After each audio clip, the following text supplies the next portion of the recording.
Chères femmes de valeur, aujourd'hui dans notre émission À l'encre de l'espoir, nous parlerons du leadership de l'homme dans le mariage.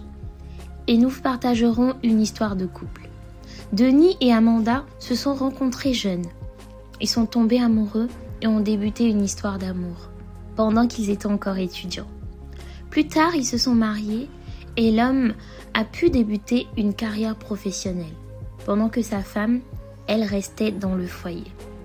Très vite, monsieur a gravi les échelons sur le plan professionnel avec des postes de responsabilité et une assise financière qui s'en est suivie plus que favorable. Cependant, le poids de la responsabilité professionnelle faisait que monsieur était de plus en plus absent à la maison.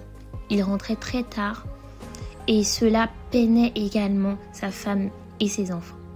Cela ne s'est pas arrêté là. Monsieur a commencé à entretenir des relations extra-conjugales. Son épouse souffrait non seulement de la solitude de son couple, mais aussi de l'absence du père pour ses enfants. C'était une femme que l'on pouvait considérer comme sage, car elle respectait son mari, prenait bien soin de lui. Elle ne haussait jamais le ton devant lui, ne parlait pas beaucoup parce qu'elle gardait tout dans son cœur, tout le mal que le mari lui faisait souffrir. Elle le gardait. Quelques années plus tard, cette femme a développé un cancer du sein. Le mari a évacué sa femme à l'étranger afin de recevoir des soins appropriés, car le système de santé de son pays laissait vraiment à désirer. Les choses commençaient à rentrer dans l'ordre et la femme allait de mieux en mieux. Mais pendant toute la période où elle était malade, son mari était toujours absent. Il écumait les boîtes de nuit alors que sa femme avait encore plus besoin de lui. Tout semblait bien dans le meilleur du monde. Cette femme a fait une rechute qui l'a finalement amenée à la mort.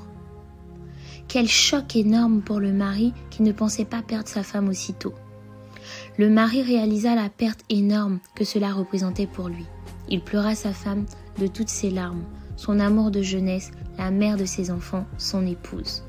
Il a réalisé combien sa femme était vraiment le pilier de sa famille. À l'instant, il commença aussi à s'en vouloir. Il était rempli de culpabilité de n'avoir pas été présent dans la vie de cette femme. Il se souvenait un peu de toutes les remarques de sa femme, de toutes les crises de sa femme. Il se sentait coupable de la mort de cette dernière. Il est plus vite encore tombé dans les addictions, alcool, cigarettes, femmes. Mais il n'a jamais pu refaire sa vie. Il n'a jamais pu épouser une autre femme après la mort de sa première femme. Il est tombé aussi malade du cancer et il en est décédé. Ses enfants se retrouvent aujourd'hui orphelins. Triste histoire, n'est-ce pas? Restez connectés pour la suite.